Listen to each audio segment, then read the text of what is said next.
Right, it's 6 minutes past the hour. Sam, should we get started? Yeah, let's kick it off. One more person's coming in.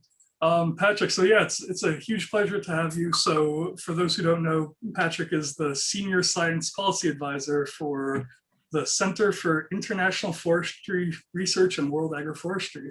And so we're delighted to have you. And I will let you take things away, and we'll probably try and leave I know a lot of you submit questions for Q&A, so we'll get to that after, and I'll try and keep it very interactive with the Q&A and let you guys ask your own questions. If a question does pop up, if it's an appropriate time, feel free to just unmute yourself and ask it yourself. If not, just type it in the chat and I will call your name out for you to ask it. So Patrick, I will let you take things away. Super. Now, let me see if this time around I can actually sort out a presentation on PowerPoint without losing my Zoom. Looks like it might be possible. Oh, you've disabled my screen sharing, if you could. Oh, let me fix that. If I could bother you with that. There we go, should work now. Marvelous. So there we go. No, I don't want this. Are you still there? Yeah, we're here. Okay. What I'm going to tell you about, since this is a Climate Works meeting, is the important role of land management and agroforestry in the era of climate change. And as Sam pointed out, I am with the World Agroforestry Center, but I'm also president of the European Agroforestry Federation. I kind of like trees. This picture was drafted almost 10 years ago when I was giving a presentation at the European Parliament, and one of the parliamentarians was doodling, and he gave this to me afterwards, which I thought was quite sweet. So why does this matter? Well, it matters because of this. And we all know this, but it's a useful little reminder that while we have known for a long time now, since Eunice Foote first discovered this in the 1860s, if I'm not mistaken, that putting carbon dioxide in the atmosphere is not really a great idea, and we got together and decided to do something about it in the early 1990s. We've done a lot of talking, and I've been to some of these meetings, and they're great meetings, and you meet lots of interesting people, but it has not made a flying fuck of a difference to the actual amount of carbon in the atmosphere. And the reason for that is this. We love carbon. It's the best drug ever invented. It beats the shit out of cocaine, heroin, weed, alcohol, and anything else. And that's why absolutely everybody is getting on the carbon bandwagon. On the left, you have the industrialized countries, the ones that you would expect to have gotten onto the wagon in the 1870s or 80s. But look at the column on the right. These are countries we tend to think of as being poor and undeveloped. They too are getting into carbon. And you know, my center, the headquarters of my center of World Agroforestry is in Nairobi. So I have a lot of African friends.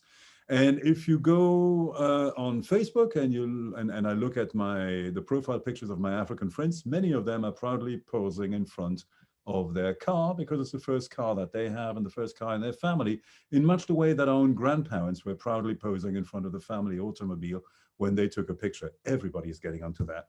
And that, of course, means that we have a problem. And that problem is that we are nowhere near meeting the criteria for a 1.5 degree world or even a 2 degree world. Right now, we're just heedlessly burning our way into an unknown future. And burning is exactly what we are doing. This is a picture that was taken in Portugal, but we have seen similar pictures. I mean, some of you are from California. You've probably experienced those fires, or at least the smoke from those fires last year. We've had these fires in Canada, in Siberia, across Europe, in Zambia, across Africa, in Australia, everywhere. So is it time to start panicking? Maybe, because there's no magic bullet.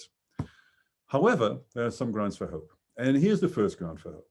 These two charts show exactly the same thing, but they have very different figures. The first one is from the IPCC AR4 report, so it's from 2004. The second one is from last year from Our World in Data. And what both of them show is that somewhere between 20 and 30% of the total emissions that we are putting out there come from agriculture, from forestry, and from land use change. And that's brilliant news, because that's something we can decarbonize without compromising the functions that these activities provide us. We can still get food, we can still get fiber, we can still get timber while getting rid of that. And indeed, if we look at that, we find that this is the general solution to the climate change conundrum. I'm sure that most of you have heard of Project Drawdown. This is a chart from their previous iteration of their report. And all it shows is that while there is no magic bullet to climate change, there very much is a magic pie. And it's comprised of activities across all sorts of sectors, be they agriculture, food use, energy systems, industrial systems, steel, cement, what have you. It's out there. But I'm going to be focusing today on something that is closest to my heart, which is regenerative agriculture. I really think that there we have an ace up our sleeve. And the reason for that is that agriculture is the very first thing we did to start changing this planet. Don't believe those people who told you the Anthropocene started in 1950 or in 1860. No, the Anthropocene started about 7,000 or 8,000 years ago. In fact, it's almost exactly coincidental with the Holocene, that period of perfectly even climate we've enjoyed for the last 10,000 years, which allowed us to develop civilization. And the reason for that is that about 6,000 years ago, we started, 6,000 years before present, we started developing the techniques for wet rice cultivation, which put a pulse of methane in the atmosphere. And even longer ago, about 7,000, 8,000 years ago, we started chopping down the forests in the Middle East and in the Mediterranean area in order to plant crops. And that put a lot of carbon in the atmosphere. And that extra carbon and carbon dioxide kind of evened out the general cooling that astronomical factors would have predicted for us. So the Anthropocene started a long time ago. Obviously, it accelerated with the discovery of fossil carbon. But there are many, many, many things we can do about it in order to regenerate that 20 to 30% of emissions that are coming from land use and agriculture. And these broadly fall into 4 classes of land use. The first are silvo-arable systems. Silvo from tree in Greek, arable from arable. And what you see here clockwise from top left are such systems for maize in Zambia, for crop rotations and wood fuel copies in England, for coconut plantations in Sri Lanka, and for wheat poplar systems in France. They all share a single characteristic. You have a crop, and you have a tree that provides some services to that crop, and in addition to that is valuable. In the top left, you have something called Phytherbia albida. It's a kind of acacia, and it locks down nitrogen. It's a legume.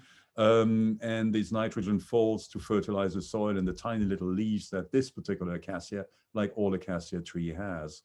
In the top right, what you have are, it's mostly willow and hazel coppice. It's used for bioenergy, but it provides fertility to the soil. It reduces wind speeds, and that alone improves the crop productivity in those alleys. The little system at the bottom right in Sri Lanka is fun because the crop is the tall trees and the agroforestry component are the small shrub things, Glycidia Sepia.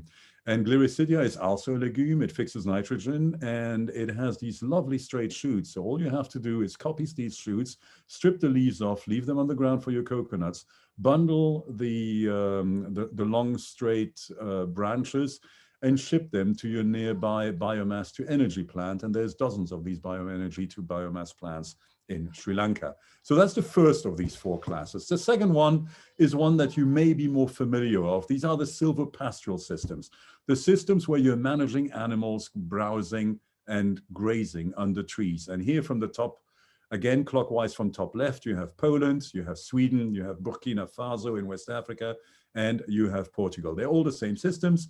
You all have livestock that are being managed to extract nutrition from the land and return nutrition to the land in the form of manure. The third of these systems are the most effective ones, but also the ones most difficult to manage. Polycultures, from the top left, Tanzania, Brazil, United States, and Uganda. What they all have in common is that they're mixing many different trees and crops, crop plants, with many different kinds of animals at many different levels, and that they are managing these for maximal ecosystemic productivity.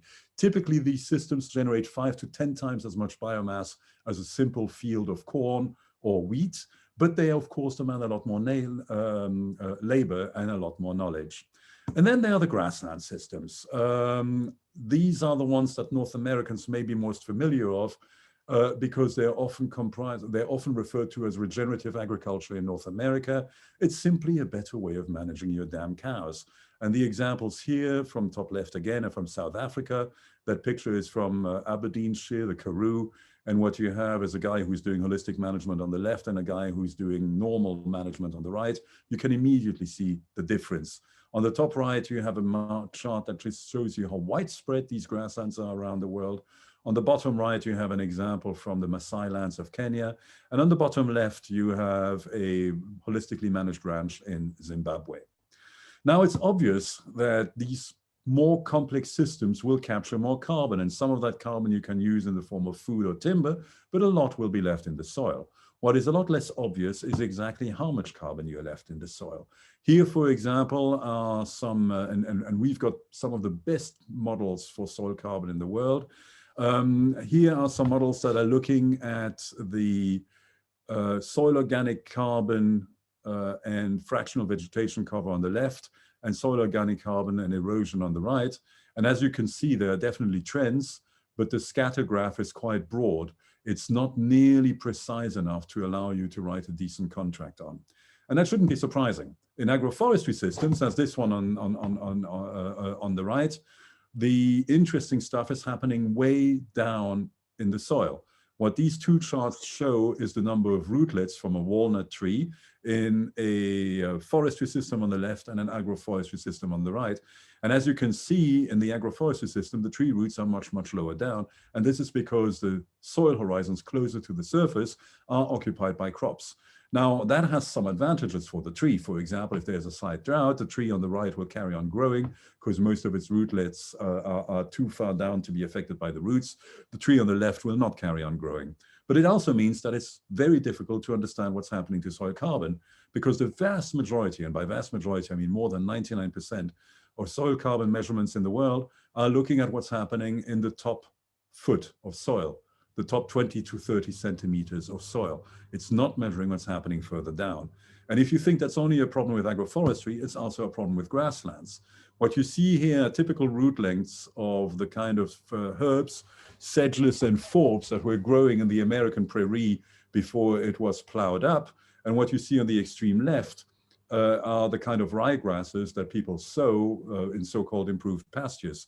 There is practically no root mass to those. There's a lot of root mass to the traditional grasses. But again, that root mass is very, very deep. If you only measure what's happening in the top few inches of the soil, you're going to miss it.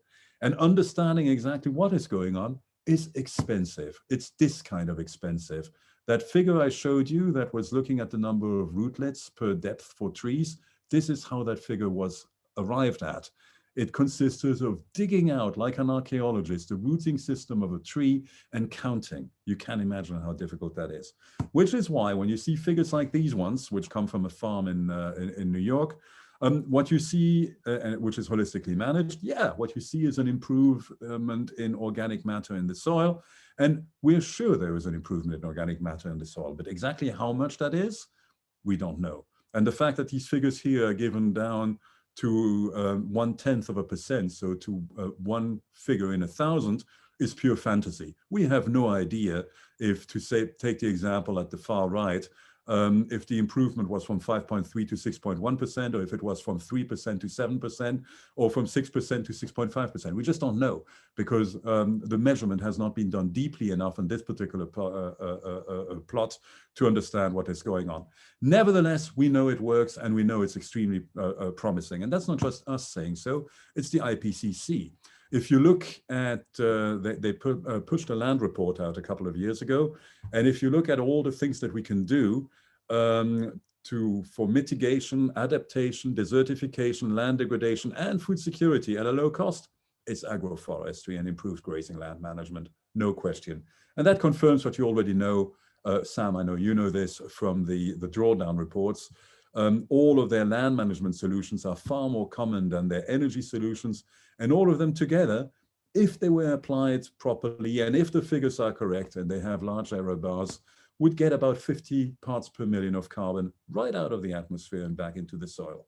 And that's nice to have. We're at about 415 at the moment, and we know we need to get back down to 350. So most of the way we can get there just by changing the way we do agriculture. It's also great for adaptation. If you don't like your crops wilting in the sun, if you don't like fires burning up your cities, use silvopastoral systems. If you don't like losing all your money because you put a monoclonal plantation of pine down and a storm came, use an agroforestry system. If you're sick and tired of seeing your soils blow away when they're bare, well, plant some bloody hedges. If you really don't like the color of the water that's running down your fields, put some key lines down. None of this is rocket science, and it helps. For example, this is work that we've done in West Africa, in the Sahel, and there we found out and we measured that the best way of recharging groundwater supplies is to have a distributed tree cover. If you have no trees, most of the water runs off. If you have a forest, most of the water evaporates. If you have an intermediate tree cover, your groundwater gets charged up again. And that, incidentally, is probably why we have so much fossil groundwater around the world, because the traditional forest landscape that we think of as closed canopy probably didn't exist before humans got involved, or at least it existed in a much smaller degree. Why? Because humans got rid of all the megafauna on every single continent except Africa. We just killed everything and ate it. And that means that the landscapes that were kept open in a park-like condition by all these giant mega herbivores that were populating this planet closed up again because the mega herbivores disappeared.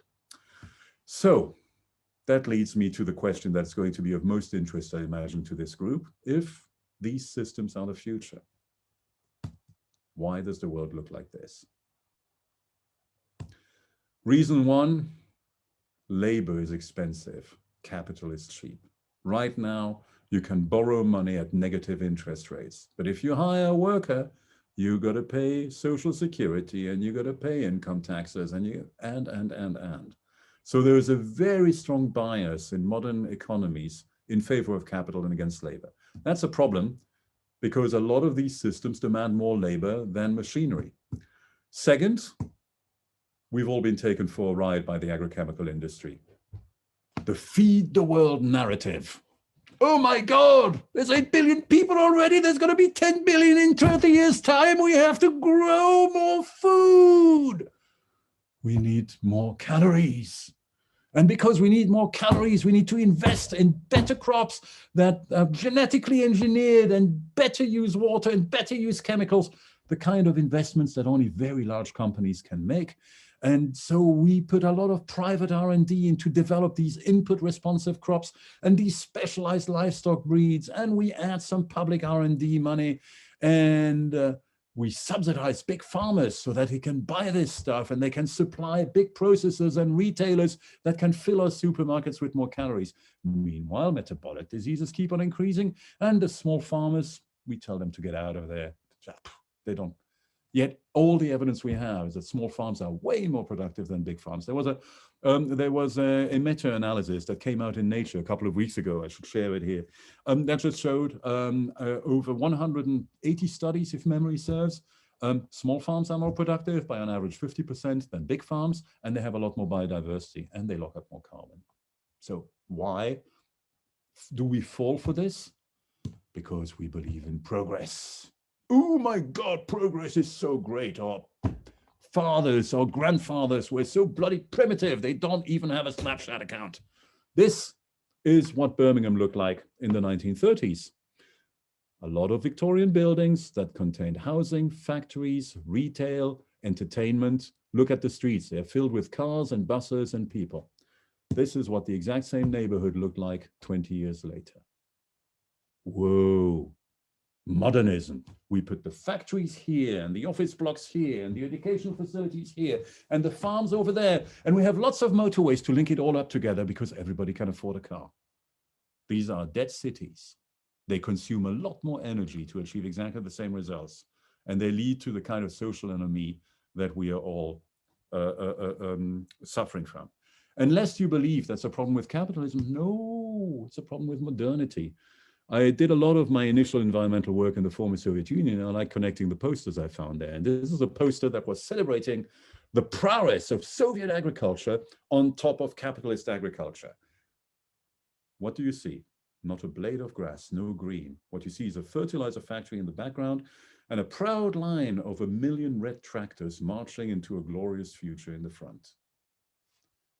And the reason for that, the reason why the entire world, whether capitalist or communist, fell for this bullshit is because we discovered some really fun new toys after the First World War. Fertilizer, pesticides, diesel engines. And like a toddler at Christmas who's getting a new toy, we ignored all our own old toys. And let's just remember how powerful these old toys were. Agroecology and agroforestry, which is the only thing that was available until the First World War, roughly. Yes, it started a little bit earlier in the 1860s, 1870s with guano imports and so on, but by and large, well, they fed our cities. They fed the industrialization of the world. They fed enough soldiers on this small continent to take over most of the world in colonial projects, sometimes to such an extent that in places like Australia or North America, the native population was completely wiped out and replaced by European colonists. And most of you are Americans, but most of you are white. You are European transplants. And you came because we mastered agriculture well. But we forgot all that in the 1920s. We started spraying and spraying and spraying and spraying. And today we're trapped. Why? Because if I am Yara or Pioneer or Syngenta or Bayer Monsanto, and you are a farmer, I can sell you my seeds and my inputs, and every year they'll be a little bit better, every year. And because you don't have the right to keep my seeds to replant them next year, you have to come back to me and buy them again and again and again. And on average, I'm going to be making between 50 and $100 from every acre of your field every year. And this is an oligopoly. There's about half a dozen large companies who control this market, and almost every commercial farmer on the planet is buying from them. We are talking about tens of billions of dollars of profit that you can reinvest. You can reinvest it in marketing, in research, in political influence. And as if that wasn't enough, as if we weren't facing a giant industry who is beginning to use the same tactics as the tobacco industry and the fossil fuel industry did to protect its extremely lucrative profits, we shit when it comes to marketing. Look at this. Industry calls this conventional agriculture or even traditional agriculture. And we use those words, even though there's nothing conventional about this. It didn't exist 70 years ago, and there's certainly nothing traditional about it. But whether it's oil palm or wheat or corn or cocoa or livestock, it's called conventional. Whereas we have 1,000 little gurus, all inventing their own little variations on the system, which broadly means mix things up, add perennials like trees, and think before you spray. And I understand why people have to do that, because there's no cash flow in this business. You have to try to build your brand. And so everybody's trying to build a different brand. But just think of what that means. That means that if you grow up in Brazil and all you've ever heard of is syntropic agriculture, and you type syntropic agriculture in Google, you're going to miss all of the wonderful stuff that's being meta tagged with some of these other words. Another problem is it's complicated. The system on the left is pretty simple. Sit on your tractor, put on your iPod, let the machinery do the job. The system on the right demands thinking. And that means you have to train and teach farmers. And that's not an easy thing to do. The scaling up problem is the one that keeps us awake at night. We know what to do. We don't know how to teach the 600 million farmers on the planet how to do it. And that's why Sama was so interested in speaking to this group, on the assumption that, because it's mostly West Coast based, at least some of them would understand what these technologies are like, right? You could imagine that all our databases that we and other research centers have accumulated over the ages, these dozens upon dozens of databases that list everything from the characteristics of trees and crops and animals and soils to the climates, to the value chains, to where the markets are, to where the roads are, all of that stuff could be collapsed into one easy platform that speaks to you in your own language, even if you are an illiterate farmer in Nigeria or in Ghana. And by the way, Ghana has more than 100 languages, just Ghana alone, right? So a platform that can do this, not just in English and French and Spanish and Arabic and Swahili, but in several thousand languages. And that's connected to all of these databases. Well, we know that this is the promise, But we are scientists. We are not people who are specialists in user experiences or user interfaces, which is why these sorry little screenshots are the best that we can do. These are the kind of platforms that we produce, right? And this is supported by the Indian government. I mean, this particular example is supported by the Indian government, but look at it. Even for an agricultural advisor, it's pretty difficult to use. For a farmer, forget it. So the final thing I want to leave you with is very simply this. Whenever we talk about agriculture or climate change or land use or forestry, we have to remember that there's one keynote species in that environment. And that keynote species is always the same. It's us. Thank you very much. That's it. Questions, discussion? Thank you so much, Patrick. That was awesome.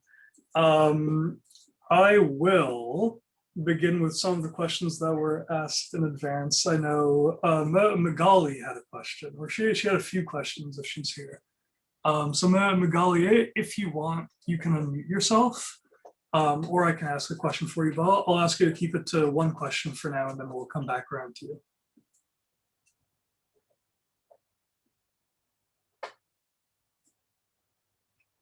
All right, maybe we'll come back to Magali. Lori had a question.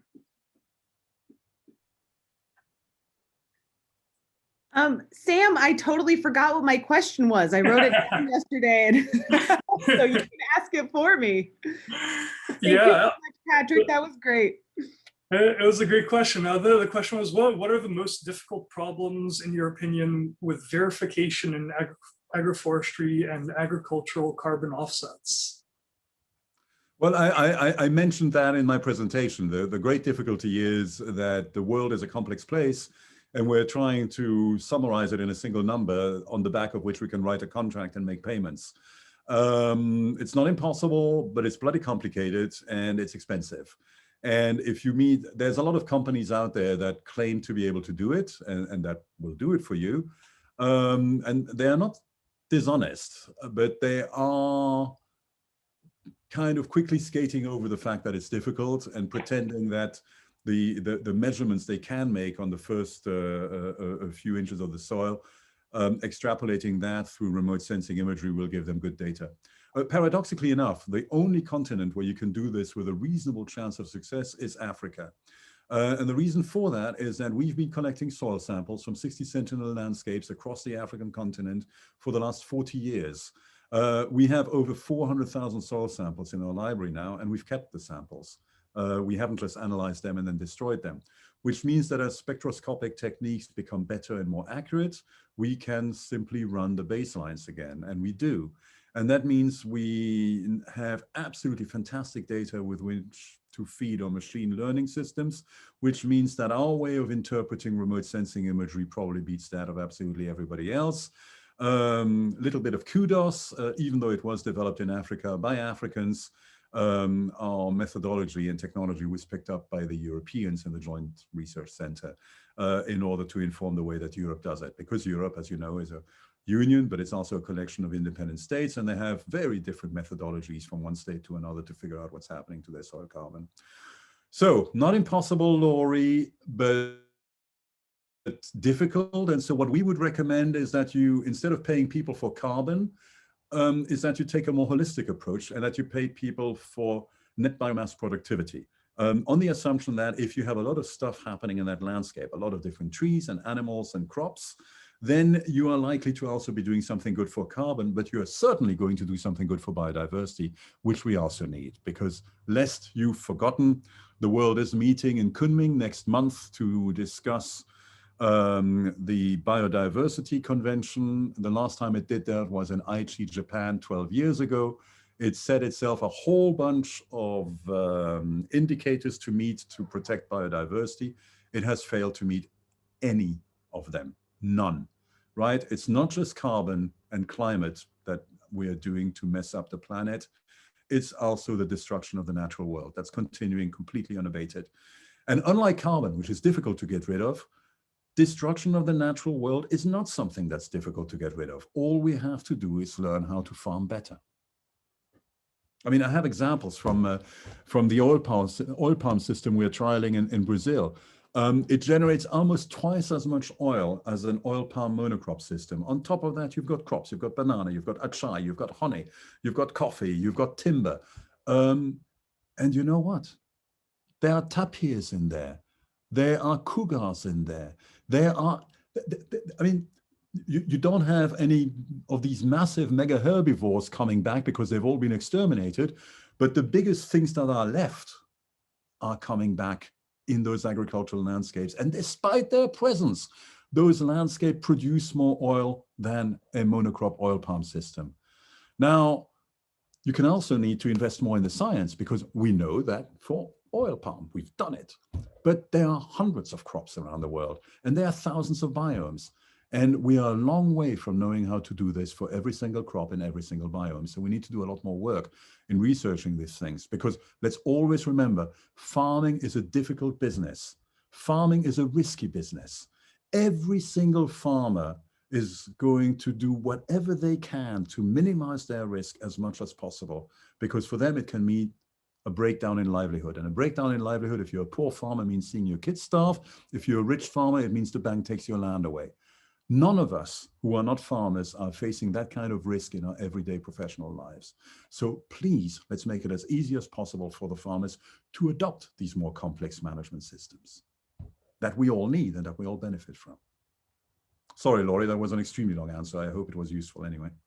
Very useful. So we should not necessarily just focus on soil carbon, but on the diversity of the biome rather than. Absolutely. It's more likely to be correct. And less likely to lead to the kind of horrors, which are, let's just get rid of whatever natural landscape we have there and plant a bunch of monoclonal fast-growing trees.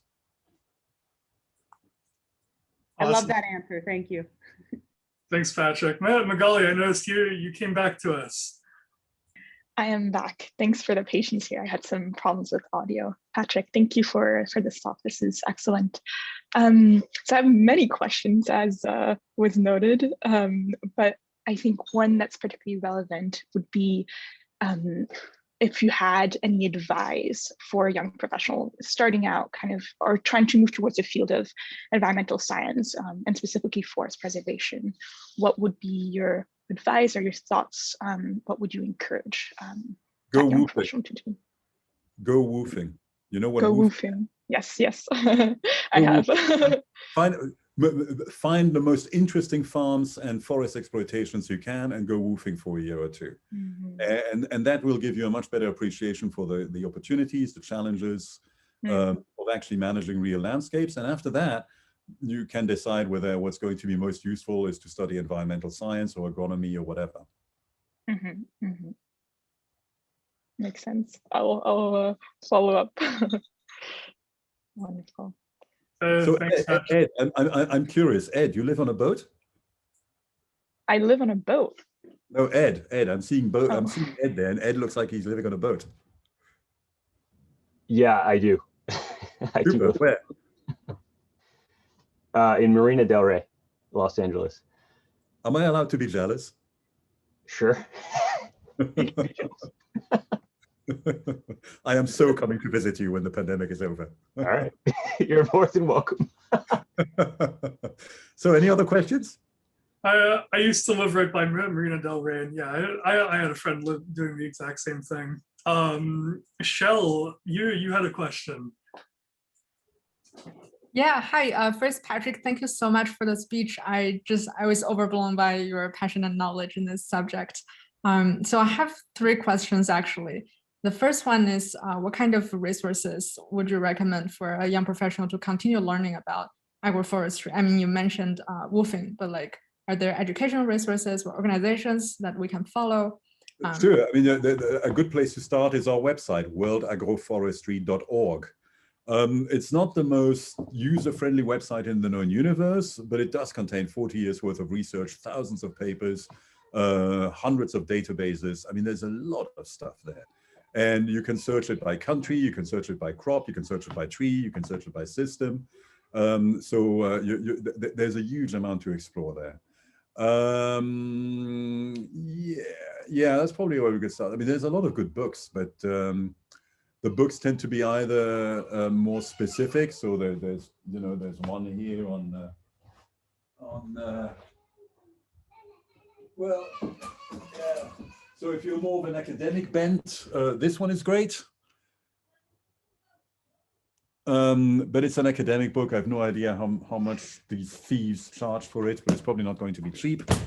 If you're more of a practitioner bent, it's okay. This is about restoring drylands in Brazil, but it's a superb read anyway.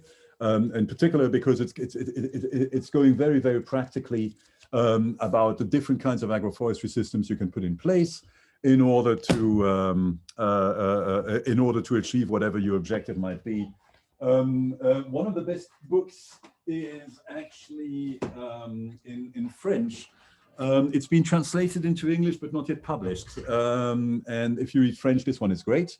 But it's about France, so it'll be mostly about French systems, so temperate European systems. But it's really good. So there's really quite a lot of stuff, depending on where and how you want to look at this. Yeah, that's amazing. Thank you. I'll definitely start with these ones you already mentioned. Another question is, I wonder what it would take for like big food companies to support or invest in agroforestry. You mentioned like maybe labor is a like block. Big food companies are beginning. So you mean like Hershey's or Mars or Unilever? Yeah, something like that. Well, they by and large are beginning to get it because their customers want it, right? Their consumers, us, want it. They don't quite know what they're doing, so they depend a lot on certification, and there is no proper agroforestry certification out there yet, but they're pushing in that direction. The people who are moving against are really of two classes. There's the agrochemical companies, because it's great money for them. And then there is geeks who spend so much bloody time looking at computer code that they've completely forgotten how the world works. And exhibit number A for this particular class of person is Bill Gates. I don't know if any of you have read his magnus opus on climate change.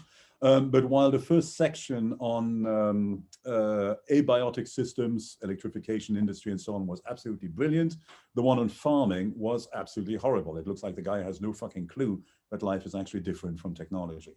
So that's it. But we have high hopes that we can convert the latter, because after all, people who don't understand nature can be taught to understand nature. But still, it's hard, you know. I mean, so many bad decisions are taken by policymakers, and that's because most policymakers grew up in a city and went to university in a city and now live in a city and work in a glass tower. And their idea of nature is the flower pot on the windowsill and a David Attenborough documentary on Netflix. If those are your frames of references, then it's hard to take wise decisions on land use and forestry and farming. Yeah, thank you. Amazing answers. Thanks, Patrick. Well, one question I had was you talked a bit about some of the challenges with getting farmers to adopt agroforestry. I'm wondering what techniques or phrasing have you used to get around some of the concerns that farmers have. For example, if you had a farmer who was saying, oh, this is too complicated, requires too much labor, what successfully changed their mind? Lead farmers, what we call a lead farmer. It's a social, the whole thing works on social diffusion principles.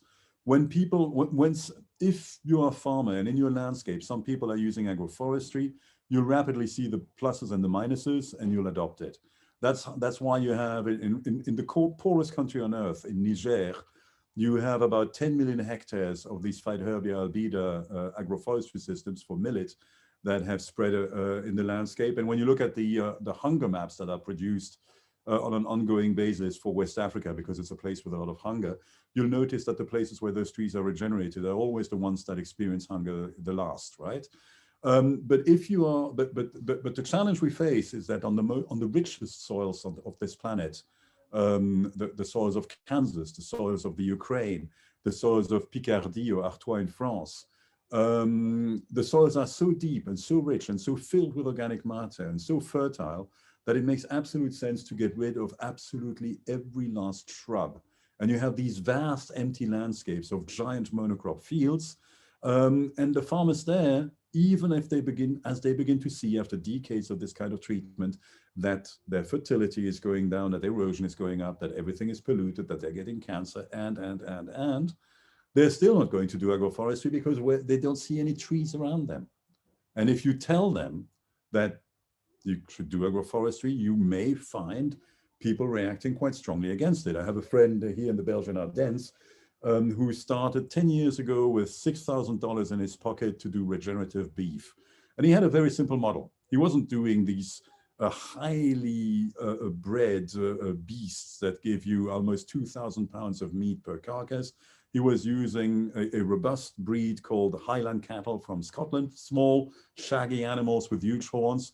And he was just buying up or renting the shittiest piece of land that farmers don't want it, the things that were filled with shrubs and nettles and brambles that would have cost too much for a normal farmer to clear. He just sent the animals in there. These animals are robust. You don't need veterinaries for them. You don't need a barn for them in winter. They can overwinter out in the open. You don't even need a barn for them for the newborn calves. In fact, finding the newborn calves is a bit of a challenge because the mothers hide them in the shrub, and you still have, according to EU rules, to register them and tag them. So the farmer spends a substantial part of his spring running around the fields trying to find the bloody hidden calves. But the result is he's getting superior meat that is transforming these pieces of rubbish land into landscapes that are so rich with biodiversity that many of them are now classified as nature reserved, and he has no costs. Of course, he's making more money. But when he started, he got shouted at by some of his neighbors saying, how dare he put trees back and let trees grow back in his fields, because he's also got some fields where he put trees back, where our grandparents and great-grandparents broke their backs to clear that land for agriculture. How dared he do that? Now, 10 years later, they come and ask him for advice because he's the only one who's making money. Everybody else is in debt. But again, you have that example. You have a lead farmer. Without a lead farmer, it's damn hard, which is why I was hoping that amongst you are people who work at Google or Microsoft or Facebook and who could go back and say to your bosses, we need to do this. We need an app that can convince the world's farmers to do this shit properly. I have a couple questions. A really brief one was, you mentioned diffusion social principles. Did I get that phrase right? Social diffusion. Social diffusion principles. Great. And then my deeper question is, I'm seeing it, this is like a high level question about the regenerative agriculture and society, but a lot of movement in large companies in what seems to be like the co-opting of regenerative agriculture and like the basically defining it to a lower state, and therefore basically like high companies moving into like large scale operations that are lower than what the potential of regenerative agriculture could be in a multitude of systems. And I'm curious to hear your take on like what you would see as the focal points in that larger system to. It's the same old. It's the same old. It's the same old, isn't it? It's like BP or Shell advertising that they're going to be decarbonizing their operations when the very products they sell are messing up the planet, right? Or the way that tobacco manufacturers put out light cigarettes that are supposed to be better for your health than the real ones. It's exactly the same principle. You co-opt an idea. You know that the public doesn't understand the difference. I mean, most people live in cities. They are more divorced from nature than any other generation in history before. You could sell any kind of bullshit and say that it's green. And that's what they do. So again, you need a proxy to recognize bullshit from non-bullshit. And when people talk about regenerative agriculture, the best proxy is, again, the complexity of the agricultural system. Is there more than one species in there? Is there more than two? Is there more than three? Are there animals as well as crops? That gives you a much better idea. There's one company that's trying to do a certificate, or that is pushing a certificate that has great potential in my view, and that's Patagonia, who is the driving force behind, I think they call it regenerative organic certificate or whatever, regenerative organic something. And I remember a few months ago actually going through the details of what they're doing. It's not perfect, but it's better than any of the competition. So maybe one part of the solution, we need a two-pronged strategy. On the one hand, we need to educate people and make a three-pronged strategy. We need to educate people and help them recognize bullshit when they meet it. We need to encourage the adoption of this regenerative organic label. And we need to figure out somebody to actually turn all the fantastic knowledge that does exist into something that's easy enough for a farmer to use when he or she is out on her field, and when he or she is illiterate, and when he or she is poor, and when he or she lives in a country that nobody's ever heard of before. Thanks, Patrick. Satoa, you had a question. Yeah, thanks. This has been really fascinating. And you've somewhat covered this, but I'd love to hear more of your explicit thoughts. I know you mentioned there are people sort of like technologists or decision makers that are living in cities and sitting in ivory towers. I'd love to know your perspective on how to communicate better with these people, especially because I think one of the challenges of regenerative practices is that it's complex. It's like working with nature, there's a lot of risks or unpredictability, whereas people want certainty, people want, sure answers. So how, I guess, you communicate with people who are maybe decision makers or policy makers in a way that makes sense to them? The basics, I mean, I didn't show that to you because I focused on the climate side, but the basics of agroforestry are easy to understand. The tree roots go deeper than the crop roots, so of course they have access to more nutrients. These leaves fall on the ground, so of course these nutrients become available to crops. Trees protect you from the midday sun, so of course the animals are less stressed when they are under them and produce more milk. These kind of really basic images policymakers get, right? And then you need to show them that these systems, and we have the data, these systems are more productive and more resilient. And resilience they love because everybody's beginning to realize that climate change is going to be playing havoc with agriculture. So we need something that protects us against droughts and against storms and against windbreaks. And agroforestry can do all that. Then the next question, so I've never met a policymaker who, after listening to this for 5 minutes, was against it, right? But then the next question is, how can we make it happen? And there you have all sorts of ideological baggage that stands in the way. So for example, I had a 2-hour meeting with the head of the think tank of the major right-wing party here in Belgium to discuss these issues. And I explained in particular why the private sector could not be expected to do it. As we saw in the presentation I made, it's a lot easier to make money by selling bags of stuff every year than by giving advice, right? Nevertheless, at the end of that long conversation, he was wondering, well, why can't the private sector do it? Because we really don't want government to do it. Government is bad. Government is never the solution. And I know you have the same kind of dialogue happening in North America with your own right-wing troglodytes, right? So we have that issue, that people are generally thinking in black and white terms. They want a magic bullet. They want a solution, and whether the solution is electric cars or lower taxes, we know that these things are only ever part of a complex whole. And that when it comes to agriculture, you need to understand the complexity of agriculture. So for example, in Europe, where the problem often comes from the other direction, you have lots and lots and lots of rules that you impose on farmers in order for them to get their subsidies. And in Europe, subsidies are a big part of farm income. But many of these rules are just a bureaucratic nightmare. Farmers don't want to have to spend time filling out forms after spending a hard time on the field. We don't trust our farmers enough, right? And farmers need to be trusted because only they know that particular patch of land. So we need to educate them. Yes, they need this famous app so that they can get better information. But after that, we don't need to measure how many bloody trees they have or how many beetles they have.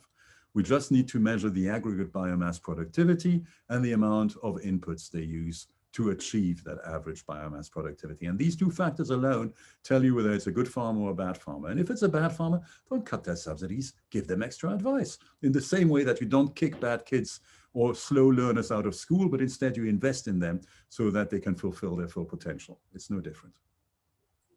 But again, it's labor intensive, right? I mean, it is not, in an ideal world, you would have a university trained extension officer living in every village, but we don't, hence apps. I just put a link in the chat to an infographic I really like for food waste. I'm wondering maybe it's possible to make a similar infographic for agroforestry showing all the benefits that could be easily shared in that way.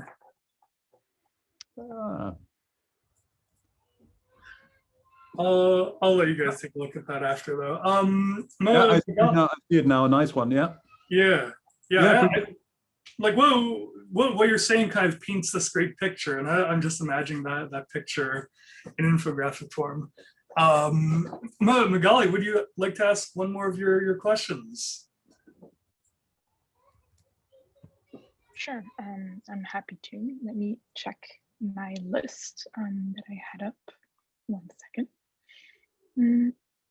So I think based on the discussion, it seems like this is a separate question I hadn't put down before, but based on the discussion, it seems like there's a gap between all the data that we have and kind of education and dissemination of that data to the farmers. And currently, it seems like the solution that we're spearheading is the use of apps, whereas I think you're mentioning ideally it would be kind of like a university chapter in every village or in all across the world that teaches best practices. Are there any other potential avenues in mind,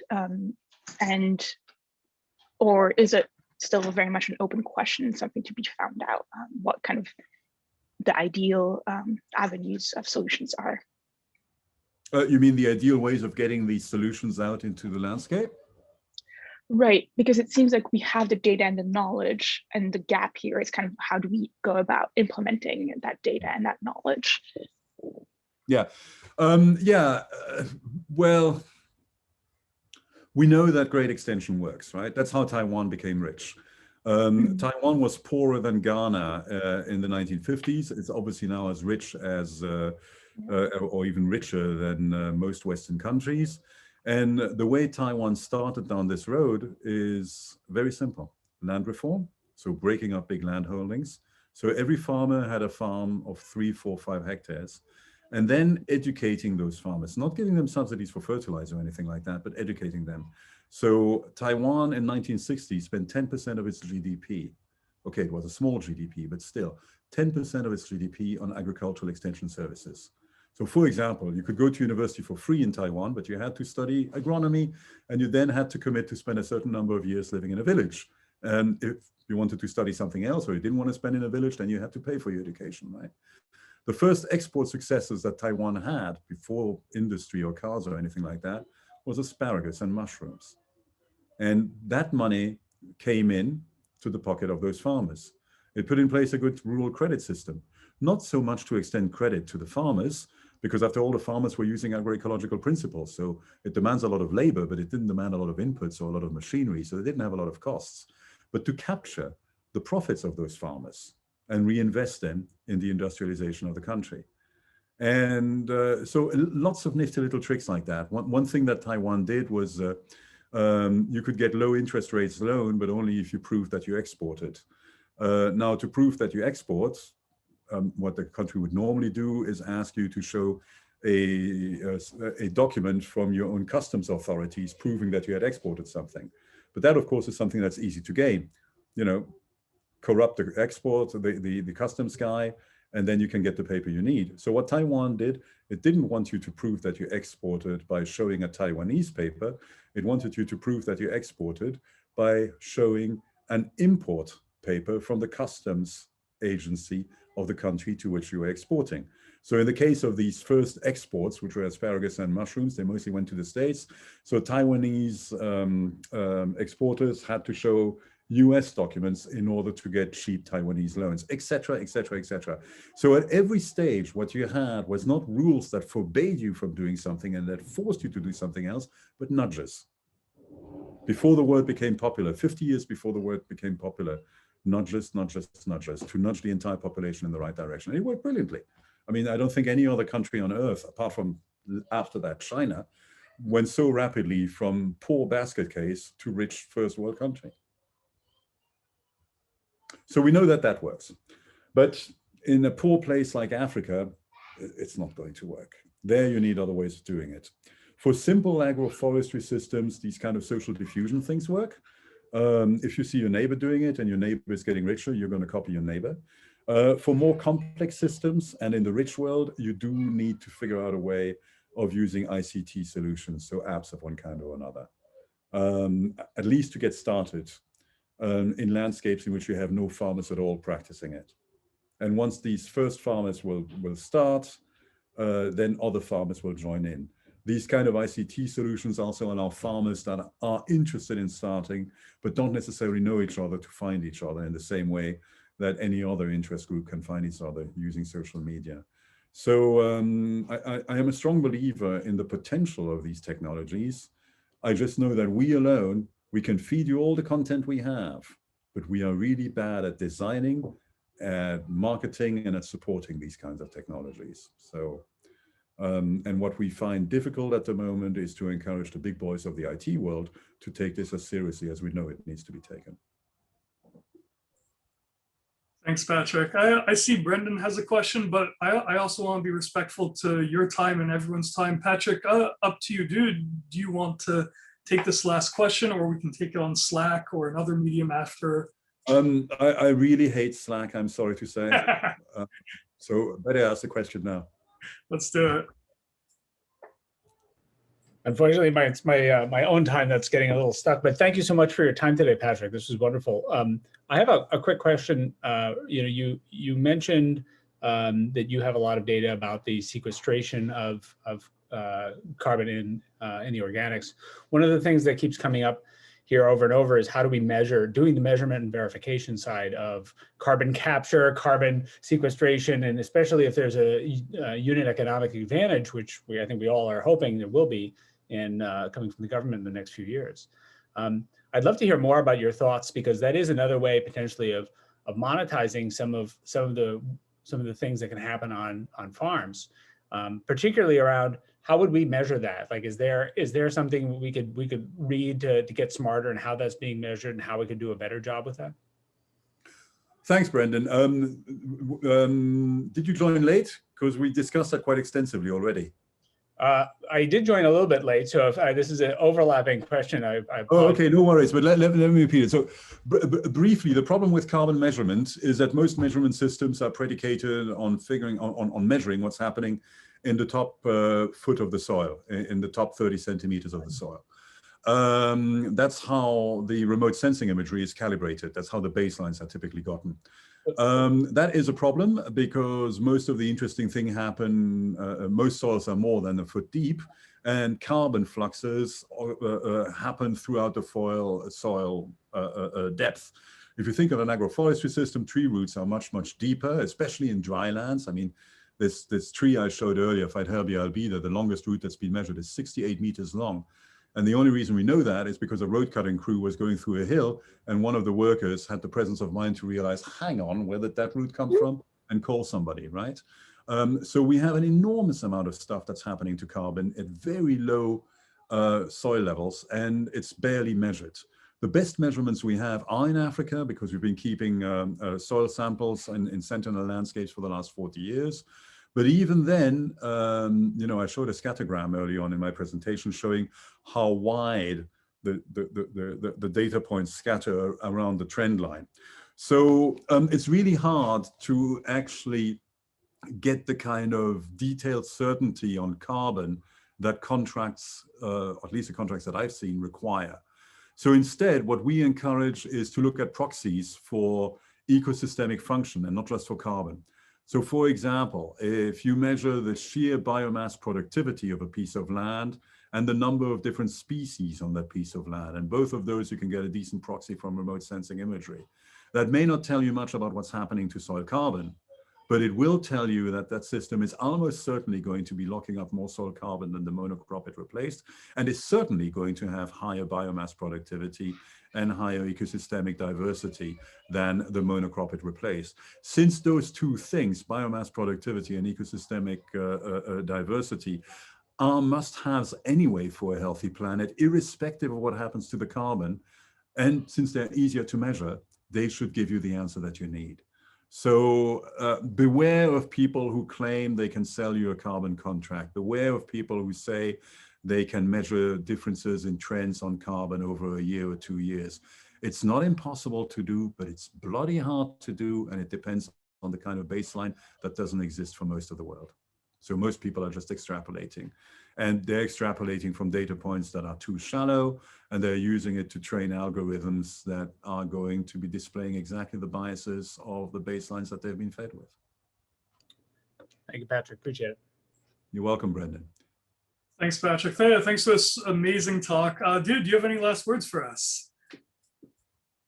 Who, me? Yes, you. I've spoken way too much already. I'll ask Ed for the last words. Ed hasn't asked a single question, and he lives on a boat, so honor to him.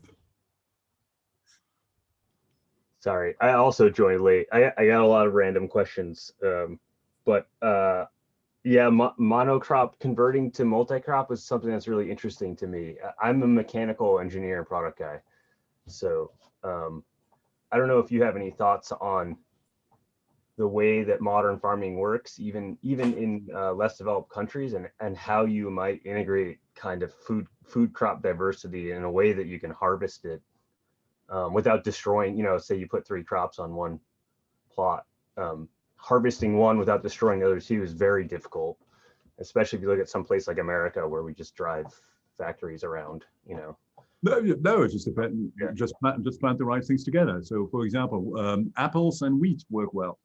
Why? Because your apple trees need action while your fields are devoid of wheat, and while the wheat is growing, your apple trees don't need any action. So combine these well. Second, you can actually have high degrees of complexity along key lines. And if you actually look up, I mentioned syntropic agriculture earlier. That's a beautiful example, because syntropic agriculture, what they're trying to do is to use systems that are semi to fully mechanized, but still have this very high degree of diversity. And the way you do that is by not having a 3D diversity, but having a 2D diversity. So you have long lines, right? You may have 17 different species of crops, and they are in long lines next to one another. And so with machinery, you can manage each of them when they need to be managed without damaging the others. In poor countries, the question really doesn't arise, because the one thing that poor countries have is a lot of rural hands, right? Yeah. There's a lot of rural labor. That doesn't mean that there's a surplus of labor. People work really, really hard to farm, and you can reduce the amount of labor they can put in by making the system more complex in terms of trees and so on. But there you don't have to worry about whether the trees allow the passage of machinery, since there's no machinery to be had. And the step up in farming is you start with hand hoeing, then you have an ox plow. And when you have oxen, you can still move around quite a bit around the trees, but it's already becoming a little bit easier to have straight lines. And then you have machinery. And once you have machinery, you just want straight alleys. And the width of those alleys need to be a multiple of the width of your machinery. Makes sense. Thanks so much, Patrick.